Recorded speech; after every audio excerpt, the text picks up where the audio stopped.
buenos días para todos. Ese es mi hermano menor, que no tenía todavía canas en la barba. La verdad es que es muy emocionante lo que cuenta Maxi, y yo todavía recuerdo cuando vinieron a visitarme, invitándome a participar de Casa Angelman, hace 6, 7 años nomás. Y ha pasado mucha agua bajo el puente, en estos años se ha acelerado todo. Me quedo con algo que acabas de decir, que es como una frase fuerte que yo voy a repetir, que los tiempos de las familias, de las mamás, son tiempos diferentes a los de la ciencia, ¿no? Pero bueno, yo vengo a hablar desde el lado de la ciencia, por más que estoy todo el día al lado de las familias. Soy neuropediatra, neurólogo infantil, formado en el país, en el Garrahan, y después de mi formación en el Garrahan tuve la fortuna de especializarme en un lugar único en Argentina, que fue el laboratorio del doctor Chamoles, Néstor Chamoles, con quien aprendí mucho sobre enfermedades neurometabólicas. Un grupo de enfermedades genéticas que son errores congénitos en el metabolismo, ¿no? Y que dan casi todas ellas problemas neurológicos, entre muchas otras manifestaciones muy severas, y todas ellas, que son hoy 1500, son enfermedades poco frecuentes. El Angelman no es una enfermedad metabólica, pero es una enfermedad neurogenética que podríamos considerar emparentada, un trastorno del neurodesarrollo de causa genética, de causa monogénica, y es un poco mi amante, digamos, dentro de las enfermedades metabólicas con las que estoy casado. Tengo una especial predilección con el Angelman, que salgo de ese mundillo de las lisosomales, las metabólicas, y me dedico mucho a esta condición. Y lo que vengo a contarles es de qué se trata la investigación clínica. ¿Qué es la investigación clínica? ¿De qué hablamos cuando hablamos de ensayos clínicos, que es el título de toda la jornada? ¿Y por qué son especialmente importantes los ensayos clínicos para este grupo de enfermedades poco frecuentes, ¿sí? Las enfermedades poco frecuentes, saben que es un grupo enorme, un colectivo de condiciones que solo tienen formalmente en común una definición epidemiológica que tiene que ver con la incidencia en la población, pero socialmente tienen otras cosas en común, que es que al ser poco frecuentes son menos conocidas por la sociedad y también por la grey médica. Por lo tanto, los diagnósticos tardan más en llegar, se sospechan menos. Cuando se sospechan y se quieren hacer los diagnósticos, muchas veces no hay un acceso al diagnóstico tan sencillo.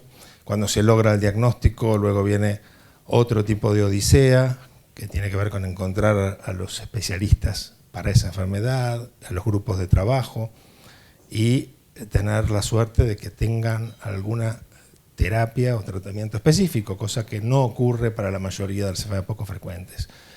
Por eso son enfermedades que llamamos huérfanas. No solo hay un concepto de orfandad relacionado al poco conocimiento, sino también a la poca disponibilidad hoy de terapias y la poca inversión o investigación en este grupo de patologías. La cosa está cambiando y está cambiando rápido. Creo que el siglo XXI, con este advenimiento de la genética como una ciencia que ahora que nos atraviesa en la práctica y que desde el proyecto Genoma Humano a hoy ha cambiado la medicina, ¿no? Estamos hablando de una medicina muy distinta, la del siglo XXI es distinta a la medicina con la que yo me formé, con la que aprendimos en la facultad y en la residencia.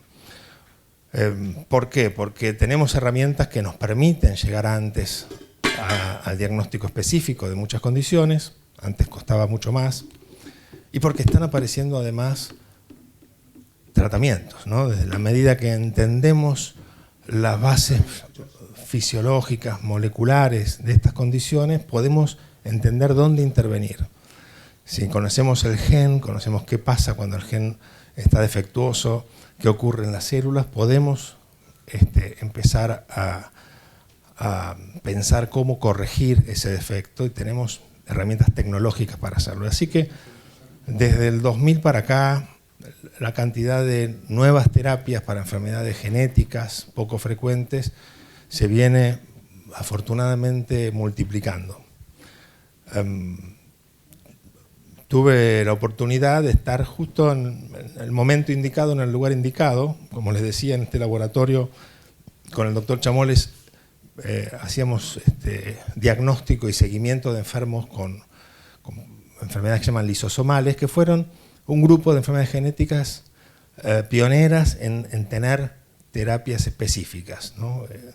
Desde el 2000, 2001, 2002 en adelante aparecieron terapias que pusieron el foco en las enfermedades raras, y del 2010 aquí, en estos últimos 15 años, apareció la ciencia ficción, ¿no? Empezamos a tener ensayos clínicos, experiencia en humanos con terapias génicas, lo que parecía realmente imposible cuando yo en la década del 90 estaba en el Garrahan, ¿no? Esta idea de que lo que está escrito en los genes es invariable, ¿no? Está escrito en la piedra, así se dice.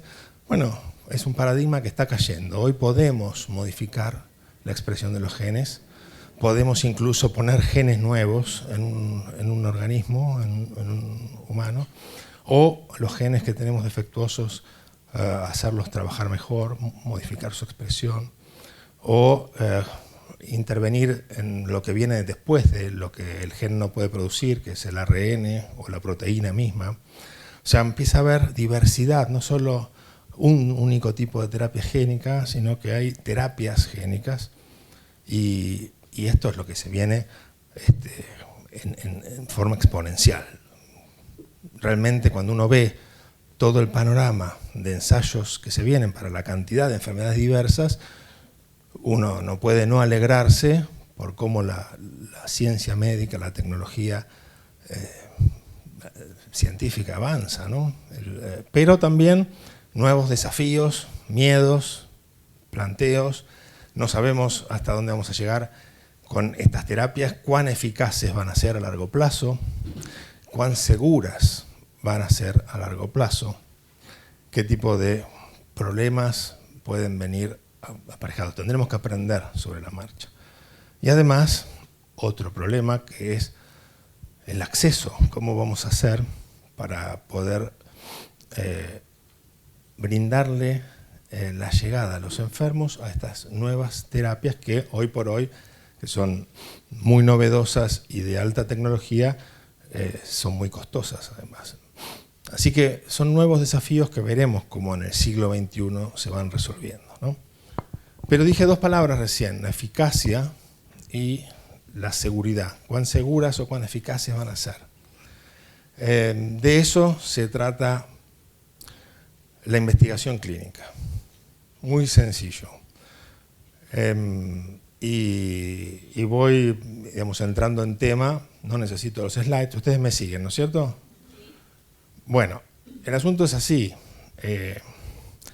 Si yo tomo un tecito de jengibre cuando estoy difónico y mejoro mi voz, ¿no? Que lo hacemos bastante de nosotros, probablemente pueda suponer que ese tecito fue terapéutico, que me hizo bien, ¿no? Mejoré.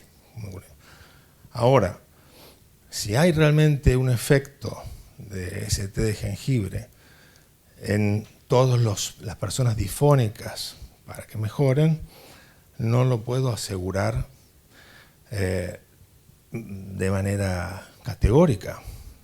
Yo mejoré, para mí fue una experiencia positiva. Lo mismo puede aplicar para cualquier tipo de intervención que uno haga en salud, para cualquier tipo de medicación, o sea, droga, molécula, pero también cualquier intervención.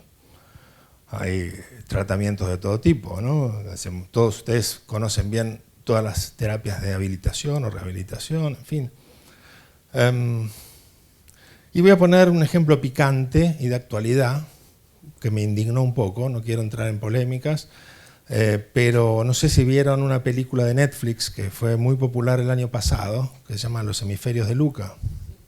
Cuenta una anécdota, una historia personal de una mamá con un hijito con Luca, con una parálisis cerebral, un niño que nació con dificultades cerebrales para su postura, su movimiento, y cansados de probar varias cosas y un poco frustrados por los avances lentos, escuchan de una terapia en la India con una máquina nueva que estaba desarrollando un físico en la India. Y se van a la India, cuentan toda la historia, está muy bien como novela, digamos, como historia, que es autobiográfica además. Y cuando llegan a la India, este físico, que está un poco fuera del sistema, les explica que lo que tiene, creo que se llama citotrón o algo así, es una especie de resonador magnético. ¿Saben lo que es la resonancia magnética? Nosotros usamos esos aparatos que son como grandes imanes para que polarizan las moléculas de los distintos tejidos y nos dan una imagen de lo que ponemos adentro, pero usaban un tipo de resonador con otra frecuencia de onda más baja, algo supuestamente inocuo. Muy bien, ya estamos. Ahora me enganché con esto y les cuento. Y podía regenerar tejidos, los tejidos cerebrales, y podía además curar el cáncer, además de otras cosas, ¿no? Confiados y con mucha fe en que esto podía funcionar, creyendo que había un racional en todo esto, que había como una explicación lógica, someten a Luca a este tratamiento y, según la mamá, Luca mejora. ¿Por qué? Porque tenía más convulsiones y tiene menos, después de que pasó por el citotrón y dijo por primera vez una palabra clara que antes no decía. Y bueno, convencidos de que esto funciona, empezaron a contar su historia y a tratar de ayudar a otros pacientes. Y ellos vivían en México, importan la máquina a México, bueno, y están hoy ofreciendo este tratamiento, ¿no? Perfecto. Los que nos dedicamos a chicos con discapacidad de hace 30 años, ¿qué más quisiéramos que ver un tratamiento que funcione para algo tan severo como la parálisis cerebral, primera causa de discapacidad motora en la infancia? Lamentablemente no hay uno solo, no hay un solo ensayo clínico, no hay una sola publicación que muestre que ese citotrón, esa máquina, realmente es beneficiosa en forma científicamente comprobable. ¿Qué quiere decir? Que aplicándoselo a muchos chicos, mientras que a otros no se lo aplicamos, vemos que ese grupo de chicos mejora, mientras que el otro no. Eso es lo que hacemos cuando hacemos ensayos clínicos. Y sin embargo, están ofreciéndose estos tratamientos y la gente, confiada y desesperada, se va a México y lamentablemente paga, algo que no pasa en los ensayos clínicos. Nadie debería pagar para ser sujeto de un experimento, de un ensayo clínico, paga para recibir este tratamiento experimental, no aprobado por ninguna agencia, no publicado en ningún paper. Entonces, obviamente se dan cuenta cuál es mi opinión al respecto, ¿no? Mi opinión es que ojalá que eso funcione, pero me gustaría que me muestren la evidencia y mientras tanto me gustaría que no lucren con eso y con la esperanza de la gente. Pero ahí estamos hablando de qué es la investigación clínica y por qué es tan importante. Entonces, eso es la investigación clínica, esos son los ensayos clínicos. Pásame, por favor, sí. Lo mismo que les acabo de contar, los ensayos clínicos existen para transformar lo que es una impresión, yo creo que el tecito me cura, en una evidencia, en que esto es real, me va a curar a mí, va a curar a otro, sirve. ¿Por qué? Porque los cambios pueden suceder por varias cosas. Puede ser azar, puede ser la evolución natural de una condición, de una enfermedad, puede ser las fluctuaciones, puede ser la expectativa del observador. Cuando observamos, el gran descubrimiento de la física cuántica es que el observador es parte de la muestra. Observando, nosotros estamos modificando lo que pasa. Entonces, no es despreciable la expectativa del observador ante un evento, ¿no? Puede haber sugestión, y ni hablar si hay intereses de tipo comerciales, ¿no? Entonces yo necesito tratar de sacar los sesgos, de ver lo más objetivamente posible el efecto de una intervención en una persona, en un humano, en un enfermo. Y ya esto, créanlo o no, lo empezó a vislumbrar, que así tenía que ser el avance de la medicina, un médico persa hace 1000 años. Avicena fue un maestro de la medicina islámico, persa, de estos que sabían de todo, y él ya en su canon de la medicina, escrito en el 1025, decía que el supuesto efecto de una droga debe ser observado o constantemente o en muchas oportunidades, ya que si esto no sucedió, fue un efecto accidental, ¿no? Entonces, él sentó las bases de lo que iba a ser la investigación clínica. Próxima. Entonces, ¿cómo se hacen? ¿Qué tipos de estudios clínicos existen? Hay dos tipos grandes de estudios. Hay estudios que son observacionales, simplemente yo miro el fenómeno en un grupo de pacientes, en un paciente, en una población, y saco conclusiones de las cosas que van pasando. Ahí yo no intervengo, no estoy aplicando ninguna terapia. Y hay otro gran grupo de ensayos, de estudios clínicos, de investigación clínica, que es cuando intervengo. Ahí sí aplico, un investigador se hace cargo, responsabiliza el uso de alguna terapia y ve qué sucede. Esos son los ensayos clínicos. Cuando hablando de un ensayo, está ensayando algo, está ensayando un tratamiento. Por ejemplo, en Angelman tenemos el ejemplo de los estudios de historia natural, que son estudios clínicos muy serios, con mucho trabajo, ¿no? Pero que no intervenimos, solo queremos ver qué pasa, a qué edad se hacen los diagnósticos en una población determinada, cómo es el lenguaje, cómo es el autovalimiento, cómo son las convulsiones, y sacar una conclusión en un grupo grande de pacientes. Tener ensayos observacionales, estudios observacionales en enfermedades poco frecuentes es vital, es fundamental. ¿Por qué? Porque no vamos a tener muchas veces la oportunidad de comparar una nueva terapia, un nuevo tratamiento versus un placebo. Vamos a tener que usar un grupo histórico de historia natural, un estudio observacional previo, para saber si la terapia funcionó o no, para ver si hubo cambios o no respecto a cómo es habitualmente la historia de esa enfermedad. Y, por supuesto, los ensayos clínicos es cuando estamos probando terapias, ¿no? Próximo. Sí. Y hay distintos tipos de ensayos. Hay algo que llamamos las 4 fases de la investigación clínica, 1, 2, 3, 4, que quizás ahora todos hayan escuchado hablar de esto después de la pandemia, ¿no? Cuando estaban desarrollando las vacunas, estábamos todos pendientes en qué fase estaban las distintas vacunas que se venían desarrollando y esa carrera.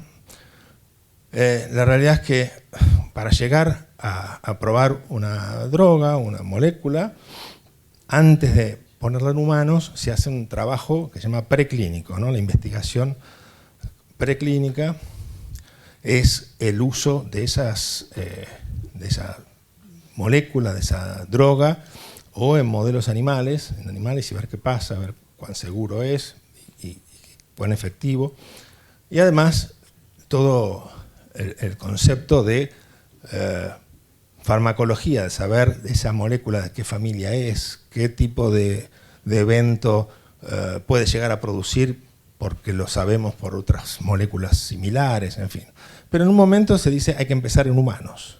Y es un gran paso, es un salto, una quiebra de hielo que se hace con muchísimo cuidado. Entonces, los estudios de fase 1, que son los primeros en humanos, son estudios en relativamente pocos pacientes donde el objetivo es ver la seguridad más que la eficacia, ¿sí? Y es la primera experiencia de esa intervención en un humano. Si el estudio de fase 1 muestra que esto es relativamente seguro y hay una perspectiva de eficacia, se prosigue y pasan a hacer ensayos de otro tipo que se llaman fase 2. Los ensayos de fase 2 ya son más pacientes los que se ingresan y ahí ya empezamos a evaluar la eficacia, además de la seguridad.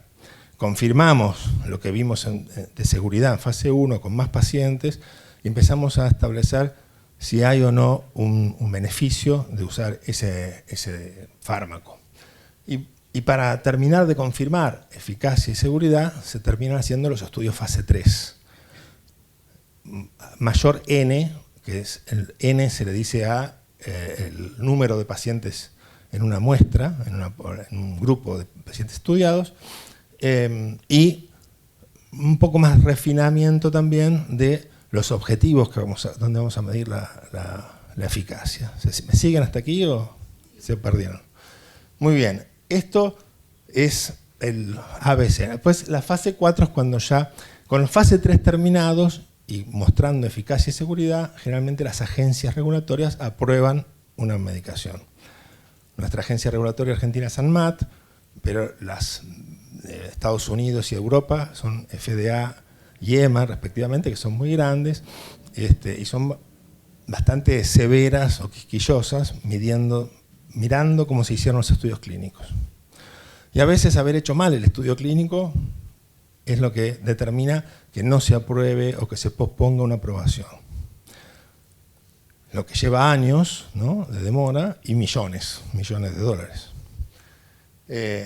Después de aprobadas viene lo que llamamos la farmacovigilancia, que es la fase 4, o sea, cuando ya está en el mercado un producto, ustedes habrán visto en los diarios que dicen el ANMAT sacó del mercado al jarabe de propóleo, no sé por qué. Bueno, eso es farmacovigilancia, cuando se descubre en el uso masivo, en la comunidad, que hay algún problema que no se había detectado en los ensayos clínicos, se debe reportar y eso es lo que llamamos investigación fase 4. Próxima, entonces. En enfermedades anterior es para mostrarles que muchas veces en el mundo de las enfermedades poco frecuentes hay como se aceleran los pasos porque no se puede esperar demasiado y aparecen estudios que son fase 1-2 o estudios que se llaman fase 2-3, donde se juntan un poquito las características de un tipo de ensayo y de otro. Sí, ahora sí, seguimos.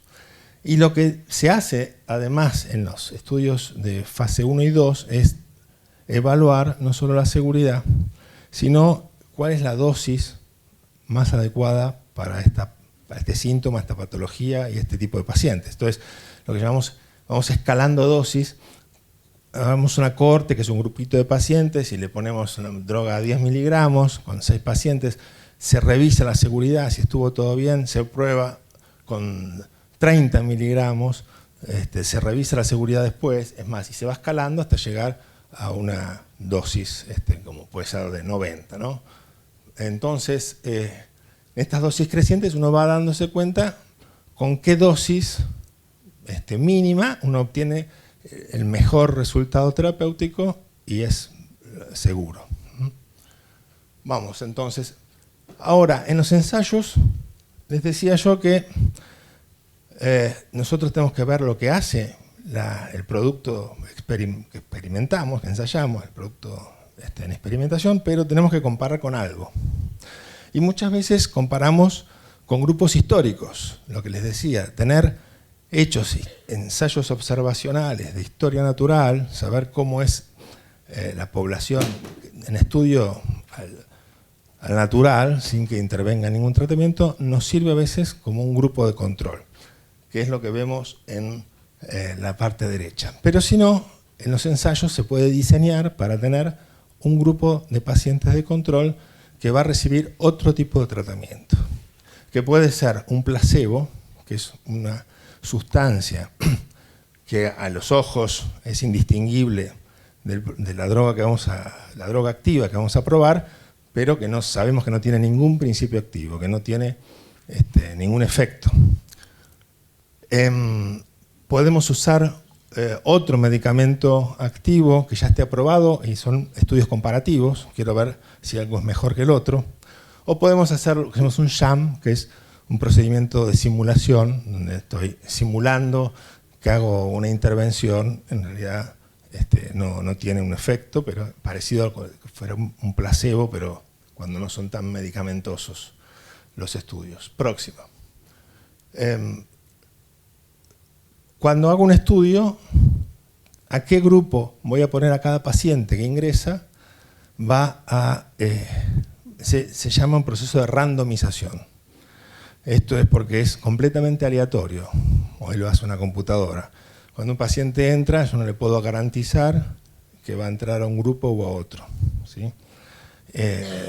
Y eso es parte de la historia clínica, de la investigación clínica. Próxima, parte importante.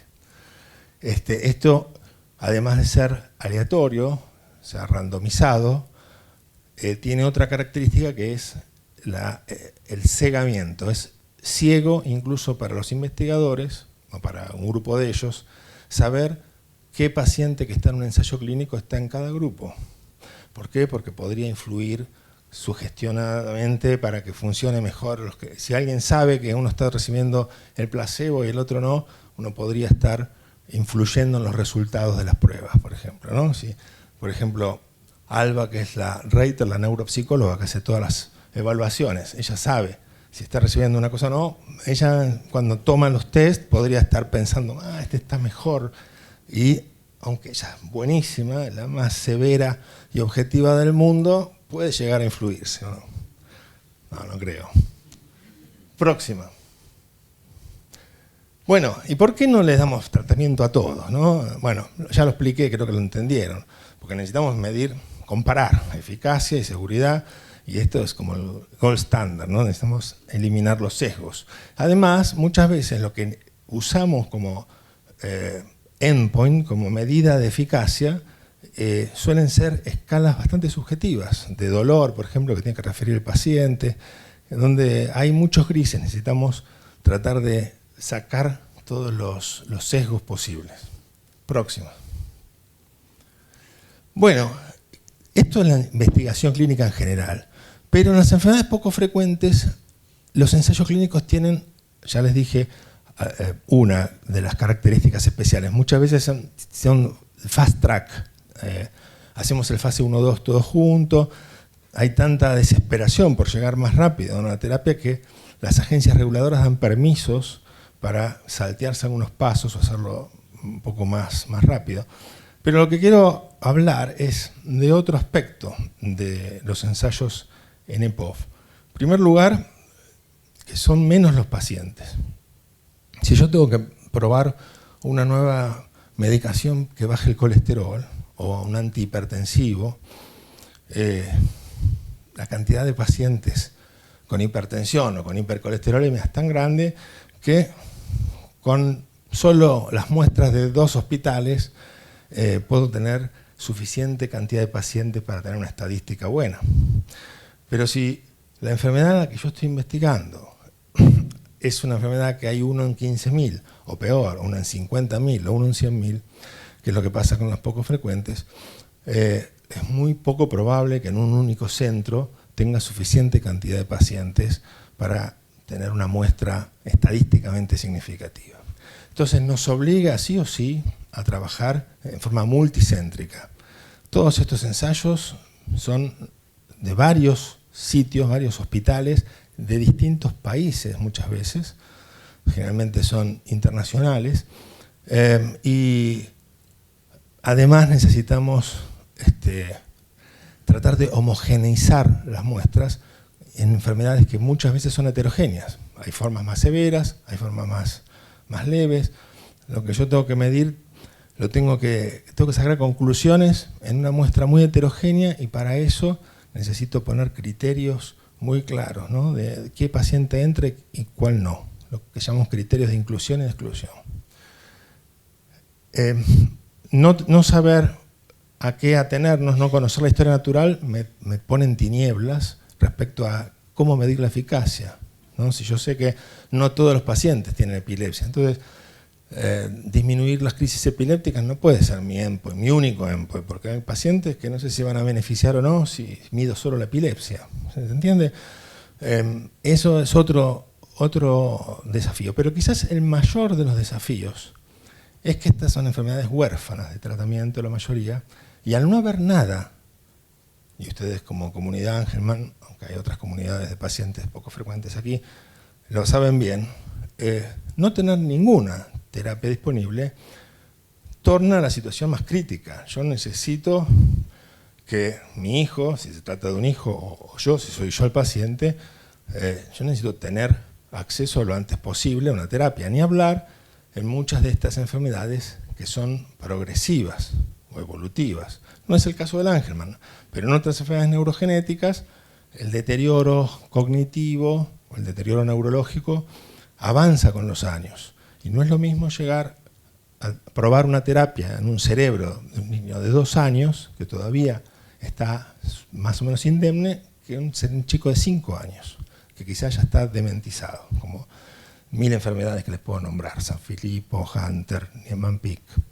Entonces, esto le da un carácter dramático a la investigación clínica en enfermedades poco frecuentes. Y uso la palabra ese adjetivo porque es así, porque se confunde algo que es un experimento, un ensayo clínico en el fondo lo que quiere es responder una pregunta, es brindar conocimiento al mundo, saber si algo sirve o no sirve, se confunde con un tratamiento. Un tratamiento es otra cosa, es una intervención para asistir, aliviar o curar, en el mejor de los casos, a una persona. Y no son lo mismo un experimento que un tratamiento. Pero para las familias son ambas cosas, y quizás más un tratamiento que un experimento. Esto torna las cosas muy, muy complicadas a veces. Próximo. Otro de los problemas, como les decía, es la cantidad de pacientes que pueden acceder.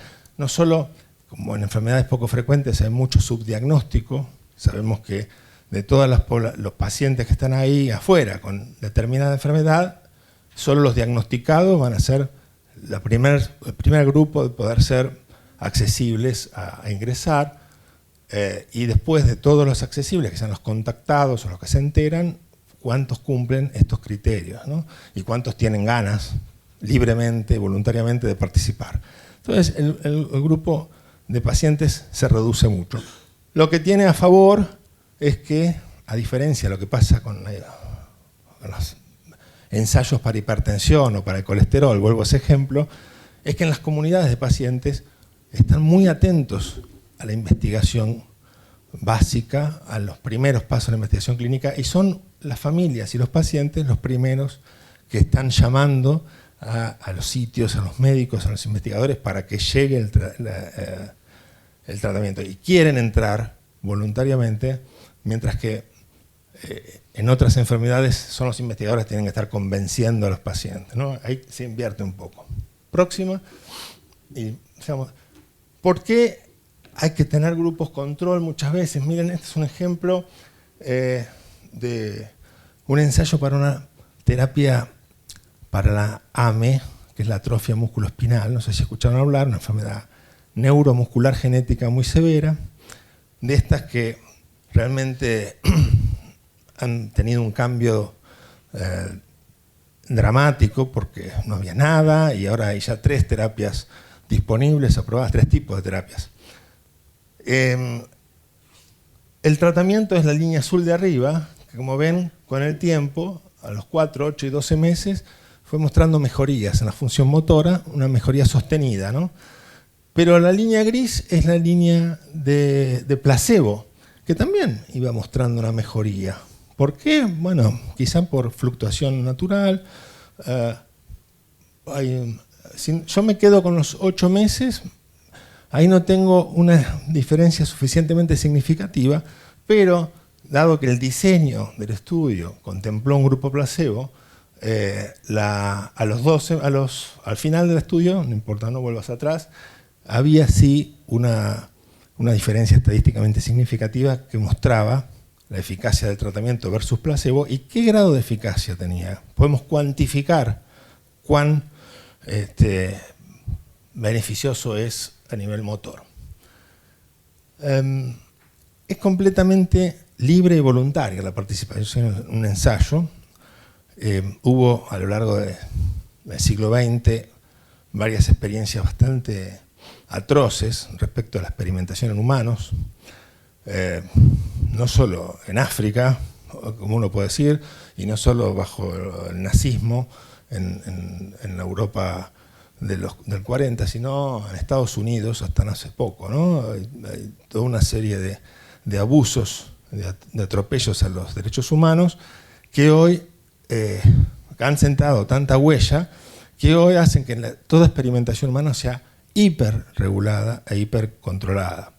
Y hay una declaración de derechos del sujeto de investigación, de la creación de Helsinki, y todo tiene que ser súper controlado a cada paso, empezando por el inicio, que es el comienzo, cuando se firma un consentimiento. Entonces el sujeto de investigación o sus padres, en el caso de un menor, un discapacitado, tienen que asegurar que quieren participar, que lo hacen libremente, que no tienen ningún tipo de coacción, que no están recibiendo por esto ningún beneficio secundario, que nadie los está obligando, en fin.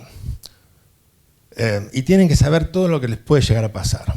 Tienen en el consentimiento informado, que es el formulario que llenan, toda la información de lo que se sabe hasta el momento, que es un proceso súper importante en investigación clínica, hacerlo correctamente. No es simplemente firme acá y arrancamos.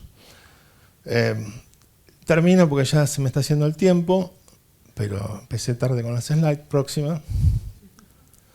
Bueno, esto que les decía no es tratamiento, y eso tiene consecuencias muchas veces puntuales.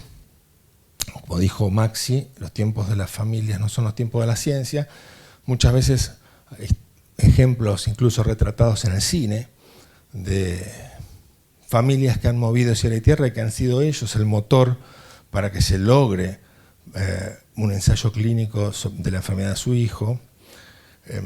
Esta niña tiene un Niemann-Pick C, es un par de gemelas. En 2011 lograron que la FDA les apruebe un ensayo clínico solo para ellas dos, lo que se llama es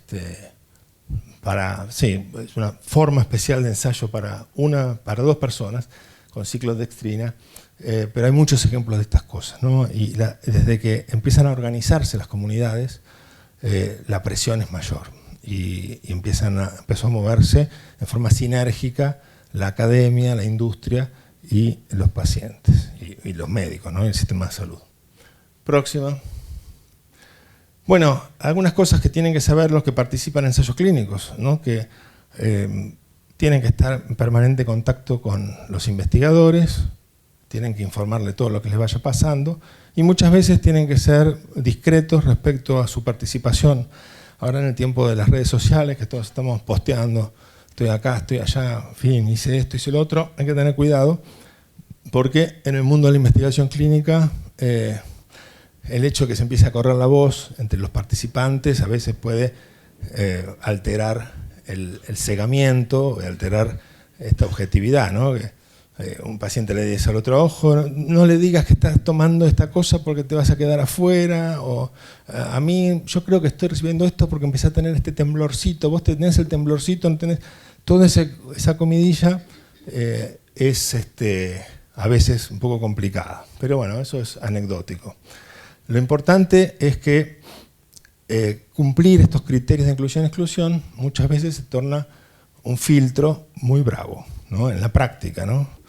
Yo quisiera que mi hijo entre a este ensayo, mi hijo que tiene que entrar, lo vengo esperando hace años, pero resulta que cuando voy a la visita de elección o visita de screening, el hecho de, no sé, haber cumplido en marzo los 18 años lo deja fuera, porque era hasta menores de 18. Esto es típico. Y tenía todos los demás criterios, pero un único criterio, por ejemplo, la evaluación cognitiva, como teníamos en el estudio de Hunter, ¿verdad? el coeficiente le dio 55 y era como para mayor de 55. Entonces, esas situaciones se tornan muy dramáticas, como digo, usando nuevamente ese adjetivo. Pero hay un sentido de esto. Esto que les digo, necesitamos, en realidad, el objetivo es un experimento para tener una respuesta, y yo necesito que la información que saquemos sea la más limpia posible. Y además hay un sentido de seguridad de los pacientes. No puedo mezclar peras con manzanas. Tengo que usar pacientes que sé que entre tal edad pueden recibir esta medicación, que tienen tal genotipo, tal forma genética y no otra, ¿sí? Próxima, y ya estamos terminando. Entonces, todo paciente tiene que entrar libremente y tiene que preguntar todo. Lo que se le ocurra, no solo qué le puede pasar, cuáles son los riesgos, que es lo primero que se pregunta, sino ¿y qué va a pasar cuando termine el ensayo? Que dura 2 años, o 1 año, o 3 años, si anda bien y si anda mal, y si quiero ir de viaje en el medio, y si, no sé, todo lo que se les ocurra hay que preguntarlo, y hay alguien que tiene que responder, que es el responsable de todo esto, que es el investigador principal y su grupo de investigadores, ¿no? Hay una responsabilidad enorme ahí para la seguridad y para todas las respuestas. Mucha información disponible hay hoy sobre los ensayos que se están haciendo. Hay sitios, por ejemplo en Estados Unidos, el clinicaltrials.gov del NIH es como el catálogo de ensayos clínicos para todas las condiciones del mundo, faltan algunas cosas. Acá en Argentina hay un grupo de gente que desarrolló una página llamada Un ensayo para mí.